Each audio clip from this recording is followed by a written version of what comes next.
오늘 함께 보실 말씀은 사도행전 9장 19절 후반에서 31절까지 말씀입니다. 함께 읽도록 하겠습니다. 사울이 다메섹에 있는 제자들과 함께 며칠 있을새 즉시로 각 회당에서 예수가 하나님의 아들이심을 전파하니 듣는 사람이 다 놀라 말하되 이 사람이 예루살렘에서 이 이름을 부르는 사람을 멸하려던 자가 아니냐, 여기 온 것도 그들이 결박하여 대제사장들에게 끌어가고자 함이 아니냐 하더라. 사울은 힘을 더 얻어 예수를 그리스도라 증언하여 다메섹에 사는 유대인들을 당혹하게 하니라. 여러 날이 지남에 유대인들이 사울 죽이기를 공모하더니 그 계교가 사울에게 알려지니라. 그들이 그를 죽이려고 밤낮으로 성문까지 지키거늘 그의 제자들이 밤에 사울을 광줄에 담아 성벽에서 달아내니라. 사울이 예루살렘에서 가서 제자들을 사귀고자 하나 다 두려워하여 그가 제자됨을 믿지 아니하니 바나바가 데리고 사도들에게 가서 그가 길에서 어떻게 주를 보았는지와 주께서 그에게 말씀하신 일과 다메섹에서 그가 어떻게 예수의 이름으로 담대히 말하였는지를 전하니라. 사울이 제자들과 함께 있어 예루살렘에 출입하며 또 주 예수의 이름으로 담대히 말하고 헬라파 유대인들과 함께 말하며 변론하니 그 사람들이 죽이려고 힘쓰거늘 형제들이 알고 가이사랴로 데리고 내려가서 다소로 보내니라. 그리하여 온 유대와 갈릴리와 사마리아 교회가 평안하여 든든히 서가고 주를 경외함과 성령의 위로로 진행하여 수가 더 많아지니라. 아멘. 아침 묵상을 들으시는 모든 성도님들에게 하나님의 은혜가 있기를 간절히 소망합니다. 한 사람이 세워지기까지 그 배후에는 여러 손길이 있다는 것을 우리가 알 수가 있죠. 아기가 태어나고 성인이 되기까지 알아서 혼자 자랄 수 있습니까? 절대로 혼자 자라지 못합니다. 가난아기가 스스로 밥을 먹고 스스로 옷을 입고 세상의 지식과 지혜를 스스로 배워갈 수가 없죠.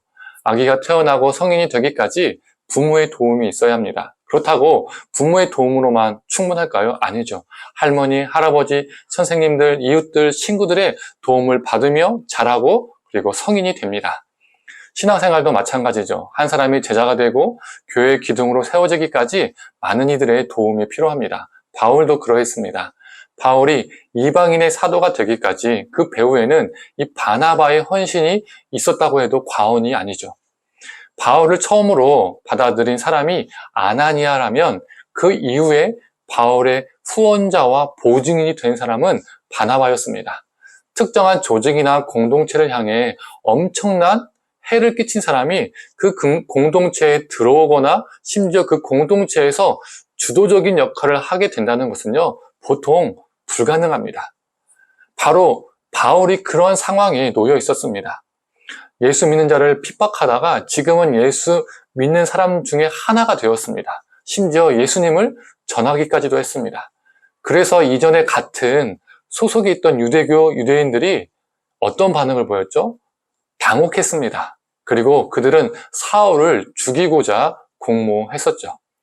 그럼에도 예루살렘에 있는 그리스도인들은 바울을 의심했습니다.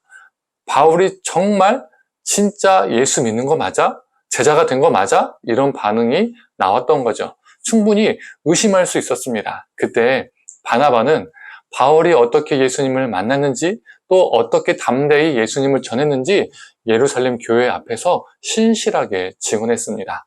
바나바는 이미 예루살렘 교회와 성도들에게 그리고 사도들에게 인정받고 있었던 사람이었기 때문에 그의 증언은 신빙성이 있었고 또 받아들여졌습니다. 바나바가 보증한 바울은 교회 내의 한 지체로 인정받게 된 것이죠. 그리고 시간이 가면 갈수록 바울의 영향력은 바나바를 뛰어넘게 되었습니다. 13장 2절을 보면 처음에 바나바와 바울이라고 불렸던 호칭이 13장 50절에 가면 바울과 바나바라고 바뀝니다. 바울이 먼저 언급이 된다는 거예요. 바울이 더 중요한 인물이 되었다는 것을 보여주는 대목입니다. 그리고 우리가 잘 알고 있는 것처럼 바울은 초대교회에 위대한 업적을 많이 남기게 되었죠. 바나바의 입장에서는 자신이 돌봐주었던 사람이 지금 어떻습니까? 후에 자신보다 더 뛰어난 사람이 됩니다. 그리고 되고 있습니다. 대부분의 사람들은 자신보다 뛰어나고 잘난 사람이 나타나면 시기하고 견제하기 마련이죠. 그리고 그 사람을 자신의 적으로 만들기 마련입니다. 우리가 살아가는 세상이 무한 경쟁주의의 사회이다 보니까 어떻습니까? 먹고 먹히는 정글과도 같습니다. 누군가를 찍어내리고 내가 더 높이 올라가려고 하는 것이 성공의 비결이라고 생각하기도 하죠. 그러나 바나바는 자신의 공을 내세우지 않았습니다. 자신을 드러내지 않았습니다. 그는 이런 상황을 개의치 않고 기꺼이 바울을 세워주는 역할을 묵묵히 감당을 했죠. 바나바가 없었다면 바울도 없었을 겁니다. 바울을 세운 바나바의 역할이 참으로 귀하죠. 우리의 삶을 돌아보면 우리도 신앙생활을 할 때 우리를 이끌어준 누군가가 한 명 이상은 있었습니다. 누군가가 분명히 있었다는 거죠. 바울이 교회 리더가 되기까지 그를 도운 바나바가 있었듯이 우리를 위해서 누군가도 우리 인생 속에서 바나바의 역할을 했습니다. 그렇다면 우리도 누군가의 인생에 바나바가 되어줘야 합니다. 마땅한 것이죠. 우리가 섬김을 받았듯이 다른 이를 섬기는 것은 당연한 것입니다. 나로 인하여 누군가가 믿음이 자라고 세움을 받고 아름답게 성장하는 것은 정말 귀한 일입니다. 나의 헌신을 통해서 누군가가 하나님께 쓰임받는다는 것은 정말 멋진 일입니다.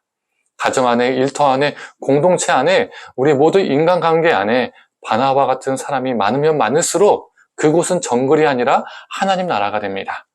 오늘 본문 31절을 한번 읽어보겠습니다. 그리하여 온 유대와 갈릴리와 사마리아 교회가 평안하여 든든히 서가고 주를 경외함과 성령의 위로로 진행하여 수가 더 많아지니라.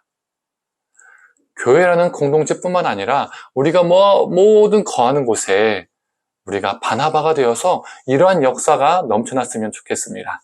평안하여지고 든든히 서가고 주를 경외함과 성령의 위로가 넘쳐나기를 소망합니다. 이 귀한 역사가 바나바로 살아가는 우리를 통해, 우리 삶을 통해 넘쳐나기를 간절히 축원합니다. 함께 기도하겠습니다.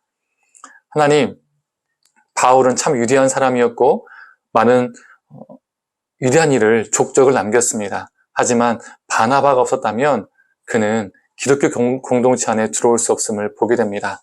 하나님, 우리가 바나바와 같은 존재가 되게 하여 주시옵소서. 우리가 드러나지 않더라도, 우리가 위대한 존재가 되지 않더라도 누군가를 사랑으로 섬기고 가르치고 양육해서 누군가를 세우는 존재 되게 하여 주시옵소서. 그래서 평안하여지고 주님의 역사가 강력하게 일어나여지고 정말 우리가 거하는 공동체와 가정과 일터가 주님 안에서 든든하여지는 놀라운 역사가 일어나게 하여 주시옵소서. 감사드리며 예수님의 이름으로 기도드립니다. 아멘.